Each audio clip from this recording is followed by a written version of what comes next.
शान्ताकारं भुजगशयनं पद्मनाभं सुरेशं विश्वधारं गगनसदृशं मेघवर्णं शुभांगं लक्ष्मीकान्तं कमलनयनं योगिविध्यानगम्यं वन्दे विष्णु भवभयहारं सर्वलोकैकनाथं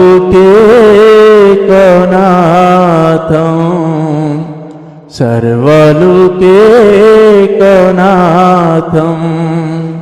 कृष्णाय वासुदेवाय हरये परमात्मने प्रणतः क्लेशनाशय गोविन्दाय नमो नमः गोविन्दाय नमो नमः।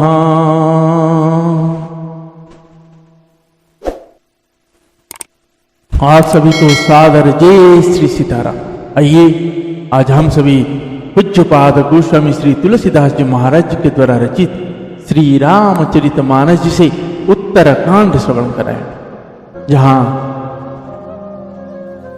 काकभूषुंड जी और गरुड़ जी महाराज जी का संवाद चल रहा है। गरुड़ जी महाराज कली काल उन कल्पों के अंदर जब वो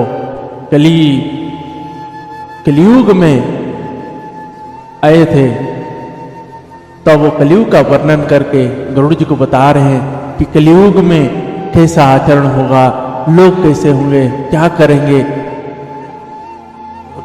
धर्म क्या है, अधर्म क्या है, सब कलियुग का वर्णन काकभूषुंड जी गरुड़ जी को बताते हैं। आगे के प्रसंग में हम श्रवण करेंगे, परंतु आप सभी को बारंबार भगवान की उस भक्ति के लिए मैं नित्य कहता हूं, आप अपने घर में जो भी हमारे ग्रंथें हैं उन ग्रंथों को खोलिए। आप अगर बांध के रख के उसको पूजा कर रहे हैं, नित्य पूजा कर रहे हैं, तो कोई मतलब नहीं। जब आप उस ग्रंथों को अपने घर में खोलेंगे, उसका अध्ययन करना शुरू करेंगे, पढ़ना शुरू करेंगे, तब उस ग्रंथों की महिमा उस घर के अंदर विकासित होना शुरू होगा। जब उस ग्रंथों की महिमा विकासित होना शुरू होगा, तब वह नित्य देवताएं आके वास करना शुरू करेंगे। तो उस घर के ऊपर या उस लोगों के ऊपर जो उस घर के अंदर रह रहे होंगे, उन सभी के ऊपर जो भी विपत्ति आ रहा होगा वो सब टल जाता है। क्योंकि जब आप ग्रंथ पढ़ना शुरू करेंगे तो सारी देवताएं तो वहीं सुनने के लिए बैठते हैं। जब वो बैठते हैं तो आपको कौन क्या बिगाड़ेगा, सब भगवान के पार्षद है। आप भगवान के चरित्र जब आपसे सुने, उल्टा वो आपको और आशीर्वाद देंगे। परंतु आप सभी को इससे भी और आवश्यक बात यही कहूंगा कि ये तो आप अपनी बात कर रहे हैं। आने वाली पीढ़ी जो इस धर्म की स्थापना करते हुए आगे लेके चलेगा, उसके हाथ में क्या है? आज उन सब के हाथ में मोबाइल चल रहा है, उनके हाथ में उस ग्रंथ को पकड़ाइए।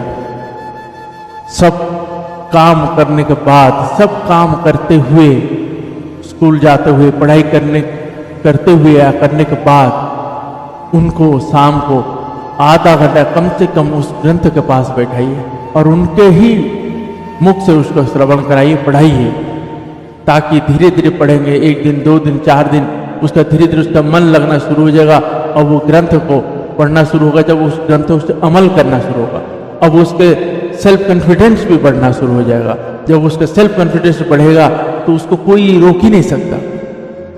हमारे वेद पुराण शास्त्रों के अंदर इतने सारे चीज कि आपको कहीं भी रोकने का जरूरत ही नहीं पड़ेगा अगर आप ग्रंथों के अध्ययन करेंगे और भगवान के साथ जुड़े रहेंगे तो अधर्म नहीं करेंगे, धर्म क्या है अधर्म क्या है जान पाएंगे, और आने वाली पीढ़ी या ये जो पीढ़ी आगे जाएगा इस संस्कृति को आगे लेके चला जाएगा। इसीलिए आप सभी से हाथ जुड़कर विनम्रता से निवेदन है, अपने घर में अपने ही संतानों से अपनी ग्रंथों को श्रवण अवश्य कराए, चाहे वो लड़का हो या लड़की। अब देखिएगा जब वो ग्रंथ पढ़ना शुरू होंगे तो आप पिता माता के प्रति उनकी कर्तव्य पता चलेगा, तो वो कर्तव्य करेंगे। नहीं तो आपकी अभी का जो आचरण है उन आचरणों को सब ग्रहण करेंगे, आगे चल के फिर आपको भी वृद्धाश्रम देखना पड़ेगा। अगर आप चाहते हो कि वृद्धाश्रम का नौबत ना है तो आप अभी से अपने बच्चों के हाथ में ग्रंथ पकड़ाइए। और दूसरा, आज के समय में जो भी बच्चे हैं इंटेलिजेंट हो सकते हैं, बहुत बुद्धिमान हो सकते हैं, लेकिन विवेक शून्य हो गए। और विवेक कहाँ आएगा? संतों के संगत, ग्रंथ जब उसी से दूर रहेगा तो विवेक ही नहीं रहेगा। जब विवेक नहीं रहेगा तो आपके वृद्धाश्रम या लोगों के अपनी तो वो हित कर लेगा, लेकिन संसार में सुखी नहीं हो पाएगा। इसीलिए विवेकी पुरुष बने तो उसको ग्रंथों के साथ जोड़ के रखिए। भगवान की उस परम भक्ति को पाने के लिए मुनि ऋषि हजारों हजारों करोड़ों हजारों साल तक तप करते हैं, तो भी भगवान उनको नहीं मिल पाते। सोचिए, और कलियुग में सिर्फ नाम एक आधार है। आप नाम लेते रहो, नाम लेते रहो, किसी दिन लेते लेते लेते एक बार ऐसा होगा भगवान की भक्ति प्राप्त हो जाएगा। आपके अंदर विकल भावना हो जाएगा भगवान को देखने के लिए। जब आपके अंदर भावनाएं बदलेगा तो भगवान आपके सामने प्रकट हो जाएगा। अभी तक आप यही समझ कर रखे हैं कि अपने घर में जो मंदिर में भगवान है आप उनको पत्थर, फोटो, छवि यही सब समझते हैं। इसीलिए आपको वही लगता है कि भगवान तो सुनते ही नहीं है, आते ही नहीं। महाराज श्री कह रहे थे, एक बार एक गांव में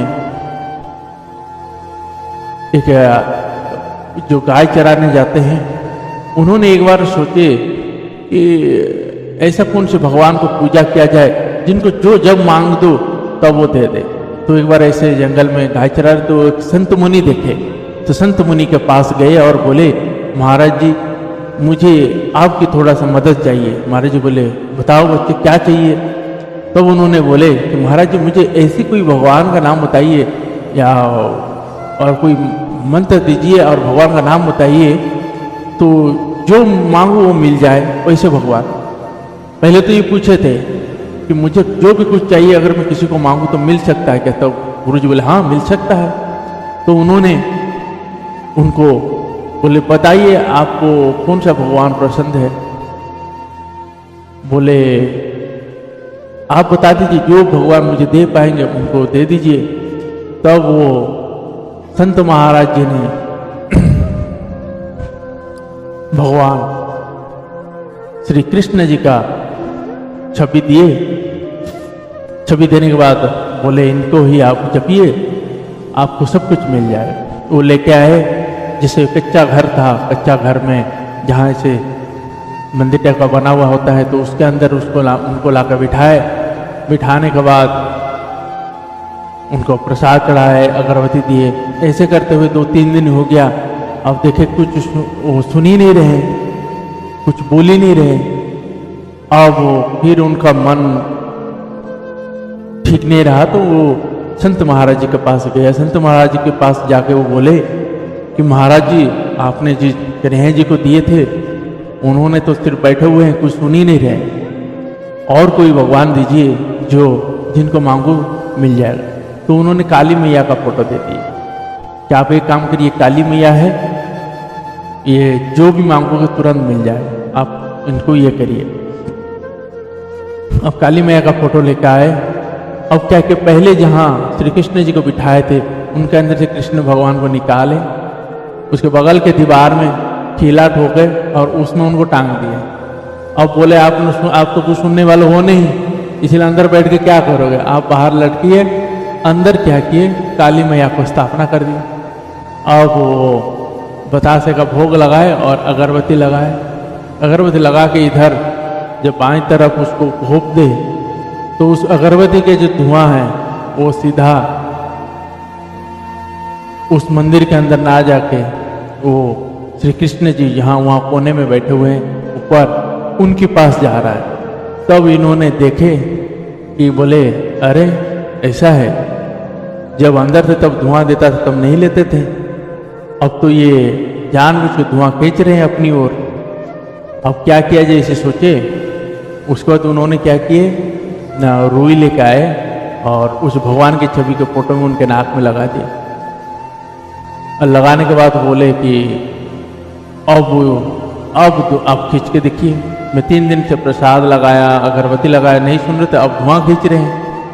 उनके नाक में रुई लगा के बोले अब खींच के दिखाइए। तो तुरंत भगवान प्रकट हुए। जब प्रकट हुए तो बोले हाँ मांगो, क्या मांग रहे हो, वर मांगो। तो बोले अब क्या मांग रहे हैं आप, अब समझ गए ना, जैसे काली मैया को ले आया अब आपका अकल ठिकाने में आ गया, अब आए हैं वर देने के लिए। बोले बाबू आपने इससे पहले जब मुझे रखे थे तो आपने क्या सोचे थे, फोटो सोचे थे। अब आपको लगा कि नहीं मैं फोटो नहीं, मैं उस धुआं को ग्रहण कर रहा हूं और अपनी ओर खींच रहा हूं। अब तुम फोटो नहीं समझे, इसीलिए मैं आया। तो कहने का तात्पर्य यही है कि जब तक आप उनको फोटो पत्थर इसे समझते रहेंगे तो कभी नहीं आने वाले। आप अपने घर में, जैसे महाराष्ट्र कहते हैं, अगर आपके घर में 4 लोग हैं तो 5 लोगों का भोजन पकाइए दैनिक। अगर लोगों का 4 लोगों का जन्मदिन होता है तो 5 लोगों का जन्मदिन मनाइए। आपके घर में जो भगवान रहते उनके लिए भी खाना बनाइए और उनके भी जन्मदिन मनाइए। तो आइए ऐसे ही मनोहरित चरित्र को हम श्रवण करेंगे। भगवान के वो सभी लीलाओं को वर्णन कौन कर सकता है, जितना भगवान शंकर जी की कृपा हुआ उतना हम बता रहे हैं। आज के प्रसंग को प्रारंभ करते हैं। भगवान शंकर जी की कृपा से जो हो पाएगा आप तक का पहुंचेगा, इसलिए अगर कहीं भी त्रुटि होता है तो आप उसको न धरिएगा और गौवंश के प्रति भूल से भी अपराध ना करिए और डेयरी के प्रोडक्ट से बच कर रहिए। और डेयरी के प्रोडक्ट जैसे आप डिमांड बढ़ाते हैं दूध का, दही का, इसका, तो फिर डेयरी वाले क्या है गौ माताएं के ऊपर क्रूरता करना शुरू कर देते हैं। ज़्यादा दूध चाहिए तो इंजेक्शन लगाना, वो मशीनें तरह तरह का, उसके बछड़े उससे अलग, उसको एक बूंद नहीं मिलता दूध। और फिर अगर वो दूध कंप्लीट नहीं होता है तो फिर उसमें नकली दूध बनना शुरू होता है, नकली पनीर, तो जिसमें हैवान मनुष्य तो जाएगा ही जाएगा, लेकिन उस गौ माताओं के ऊपर क्रूरता बहुत ज़्यादा हो रहा है। क्योंकि जितना देने की कैपेसिटी उससे ज़्यादा उससे दूध निकाला जाता है, तो और दूध नहीं दे रहा है तो उसको कसाई खाने भेज देते हैं, कहीं ना कहीं कुछ ऐसे करते। तो इसीलिए आप थोड़ा डेयरी के प्रोडक्ट से बचिए। और आइए आज के प्रश्न को प्रारंभ करते हैं। उससे पहले मेरी माता जगत जननी जानकी जी और मेरे श्री रघुनाथ जी के चरणों में वंदना और प्रार्थना करते हैं। जय श्री सीताराम। सीताराम चरण रति मोरे, अनुदीन बढ़ाओ अनुग्रह दूरे। सीताराम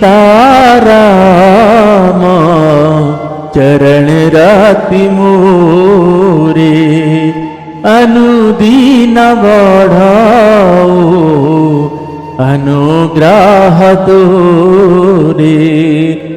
जहि विधि नाथ होई हित मोरा, जहि विधि नाथ होई हित मोरा।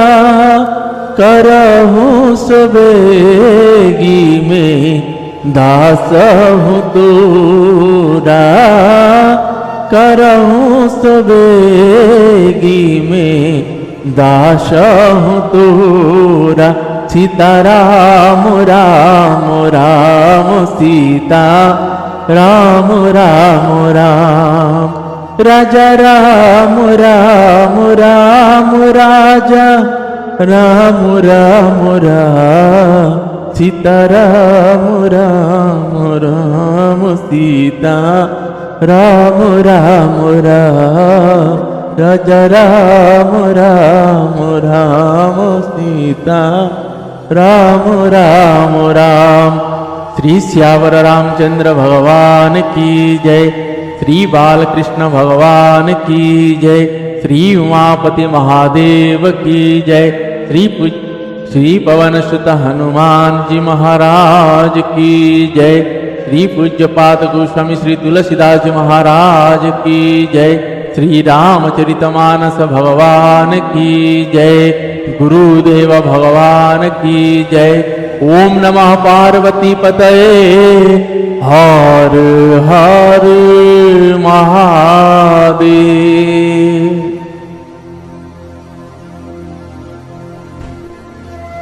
आइए आज के प्रश्नों को सभी भाव भक्ति चित्त मन लगा के श्रवण करते हैं। जय श्री सीताराम।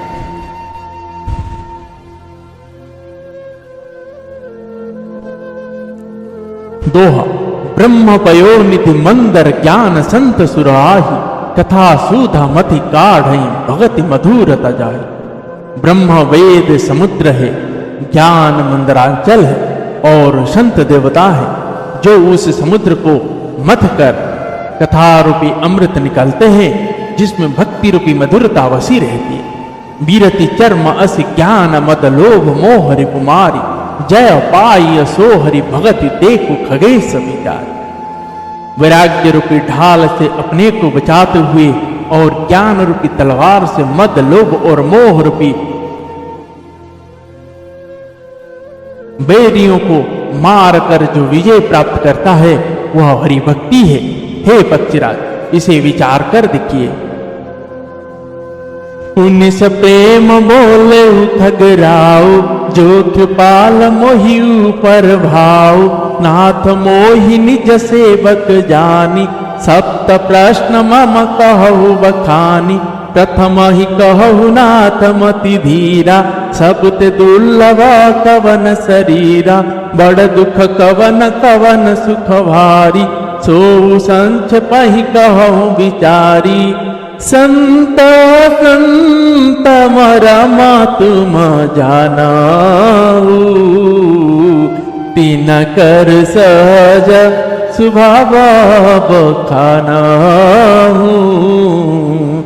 कवन पुण्य श्रुति विदित विशाला कहु कवन अघ परम कराला। मानस रोग कहु समुझाई तुम सर्वग कृपा दिखाई। तात सुनहु सादर अति प्रीति मैं संक्षेप कहूँ यह नीति। नरतन सम नहीं कबनऊ देहि जीव चराचर जाचत तेहि। नरक स्वर्ग अपवर्ग निसेनी ज्ञान विराग भगति शुभ देनी। सो तनु धरी हरि भजहि न जिनरा होहि विषय रत मंद मंद तारा। काच की रची बदले ते लेहि करते डारी परसमनि देहि। नाही दरिद्र सम दुख जग माही संत मिलन सम सुख जग नाही। पर उपकार वचन मन काया संत सहज स्वभाव खगराया। संत सहाय दुख परहित लागी पर दुख हेतु असंत भागी। मुझ तरु सम संत कृपाला परहित नीति सहा विपति विशाला सनई बखल पर बंधन करई थाल कढ़ाई विपति सही मराई खल बिनु सारथ परोपकारी अहिमूषकैव सुनूरगारी पर संपदा विनाशी न साही जिमि ससिहति हिमा उपल बिलाही दुष्ट उदय जग आरती हेतु जथा प्रसिद्ध अधम ग्रह केतु संत उदय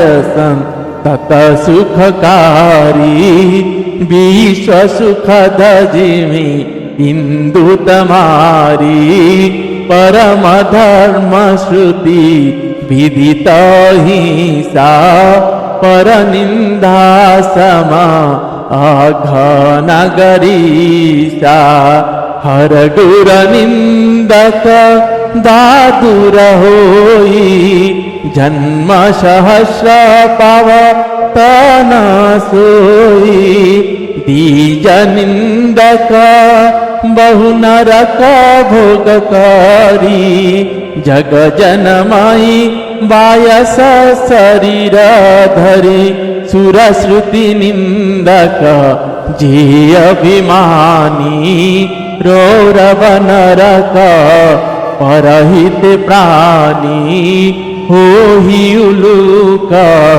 संत निंदारत मोह निशा प्रिय ज्ञान भानुगत सबके निंदा जे जड़ा करही ते चमगादरा होई अब तरही सुनहु तात अब मानस रोगा जिन्हते दुख पावही सब लोगा मोह सकल व्याधि न कर मूला तिन्हते पुनीप जहि बहुसूला काम बात कफ लोभ पारा क्रोध पितनित छाती जारा प्रीति करही जो तिनि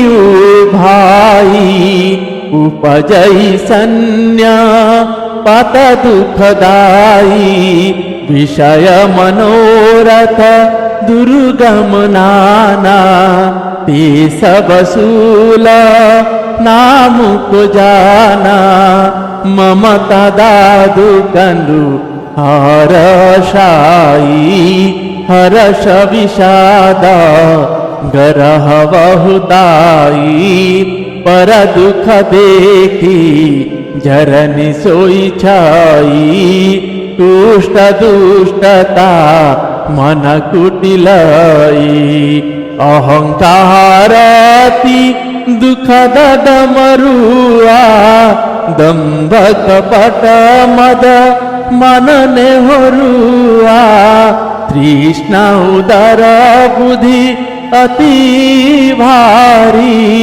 त्रिविधि शाना तरुणति जारी जुग विधि जरा मश्चर विवेका कह लगी कहो पुरोगने का कह लगी कहो पुरोगने का। श्री श्यावर रामचंद्र भगवान की जय। पक्षीराज गरुड़ जी फिर प्रेम सहित बोले, हे कृपालु, यदि मुझ पर आपका प्रेम है तो हे नाथ, मुझे अपना सेवक जानकर मेरे साथ प्रश्नों का उत्तर बखान कर कहिए। हे नाथ, हे धीर बुद्धि, पहले तो यह बताइए कि सबसे दुर्लभ कौन सा शरीर है, फिर सबसे बड़ा दुख कौन है और सबसे बड़ा सुख कौन है, यह भी विचार कर संक्षेप में ही कहिए। संत और असंत का मर्म भेद आप जानते हैं, उनके सहज स्वभाव का वर्णन कीजिए। फिर कहिए कि श्रुतियों में प्रसिद्ध सबसे महान पुण्य कौन सा है और सबसे महान भयंकर पाप कौन है? फिर मानस रोगों के समझा कर कहिए, आप सर्वज्ञ हैं और मुझ पर आपकी कृपा भी बहुत है। काकभुशुंड जी ने कहा, हे तात, अत्यंत आदर और प्रेम के साथ सुनिए, मैं यह नीति संक्षेप से कहता हूं। मनुष्य शरीर के समान कोई शरीर नहीं है। चर अचर सभी जीव उसकी याचना करते हैं। यह मनुष्य शरीर नरक, स्वर्ग और मोक्ष की सीढ़ी है तथा कल्याणकारी ज्ञान, वैराग्य और भक्ति को देने वाला है। ऐसे मनुष्य शरीर को धारण प्राप्त करके जो भी लोग श्री हरि का भजन नहीं करते और नीच से भी नीच विषयों में अनुरुक्त रहते हैं, वे पारस मुनि को हाथ से फेंक देते हैं और बदले में कांच के टुकड़े ले लेते हैं। जगत में दरिद्रता के समान दुख नहीं है तथा संतों के मिलने के समान जगत में सुख नहीं है। और हे पक्षीराज, मन, वचन और शरीर से परोपकार करना यह संतों का सहज स्वभाव है। संत दूसरों की भलाई के लिए दुख सहते हैं और अभागे असंत दूसरों के दुख पहुंचाने के लिए कृपालु संत भोजक वृक्ष के समान दूसरे के हित के लिए भारी विपत्ति सहते हैं, अपनी खाल तक उधड़वा लेते हैं। किंतु दुष्ट लोग उनके भांति दूसरों को बांधते हैं और उन्हें बांधने के लिए अपनी खाल खिंचवाकर विपत्ति सहकर मर जाते हैं। हे सर्पों के शत्रु गरुड़ जी, सुनिए, दुष्ट बिना किसी स्वार्थ के साथ और चूहे के समान अकारण ही दूसरों का उपकार करते हैं। वे पराई संपत्ति का नाश करके स्वयं नष्ट हो जाते हैं, जैसे खेती का नाश करके ओले नष्ट हो जाते हैं।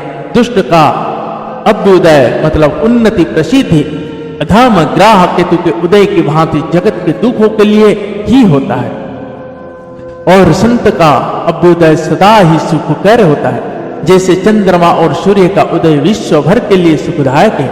वेद में अहिंसा को परम धर्म माना है और पर निंदा के समान भारी पाप नहीं।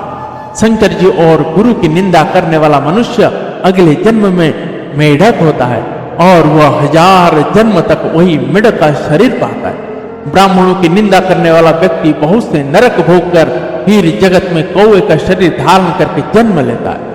जो अभिमानी जीव देवताओं और वेदों की निंदा करते हैं वे रौरव नरक में पड़ते हैं। संतों की निंदा में लगे हुए लोग उल्लू होते हैं, जिन्हें मोह रूपी रात्रि प्रिय होती है और ज्ञान रूपी सूर्य जिनके लिए बीत गया, अस्त हो गया रहता है। जो मूर्ख मनुष्य सबकी निंदा करते हैं वे चमगादड़ होकर जन्म लेते हैं। हे तात, अब मानस रोग सुनिए, जिनसे सब लोग दुख पाया करते हैं। सब रोगों की जड़ मोह अज्ञान है। उन व्याधियों से फिर और बहुत से शूल उत्पन्न होते हैं। काम पाप है, लोभ अपार बढ़ा हुआ कफ है और क्रोध पित्त है जो सदा छाती जलता रहता है। यदि कहीं ये तीनों भाई वात, पित्त और कफ प्रीति कर ले मिल जाए तो दुखदायक सन्निपात रोग उत्पन्न होता है। कठिनता से प्राप्त पुण्य होने वाले जो विषयों के मनोरथ है वे ही सब शूल कष्टदायक रोग है। उनके नाम कौन जानता है, अर्थात वे अपार है। ममता दाद है, ईर्षा दाह खुजली है, हर्ष विषाद गले के रोगों की अधिकता है। गलगंड, कंठमाला या घेघा आदि रोग है। पराये सुख को देखकर जो जलन होती है वही क्षय है। दुष्टता और मन की कुटिलता ही कोढ़ है। अहंकार अत्यंत दुख देने वाला डमरू गांठ का रोग है। दंभ, कपट, मद और मान मोह रूपी नौरवा मतलब नशों का रोग है। तृष्णा बड़ा भारी उदर वृद्धि जलोदर रोग है। 3 प्रकार पुत्र, धन और क्या मान की प्रबल इच्छाएं प्रबल तिजारी है। मच्छर और अविवेक 2 प्रकार के ज्वर है। इस प्रकार अनेक बुरे रोग है जिन्हें कहां तक कहूं।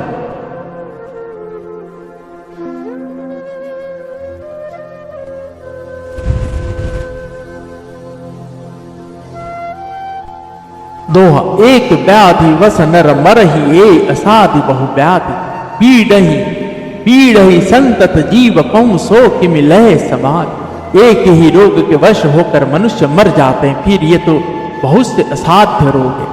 ये जीव को निरंतर कष्ट देते रहते हैं। ऐसी दशा में वह समाधि शांति को कैसे प्राप्त करे। नेम धर्म आचार तप ज्ञान यज्ञ जपदान भैस जपुनि कठिन कोटिन नाही रोग जाहि हरि जान।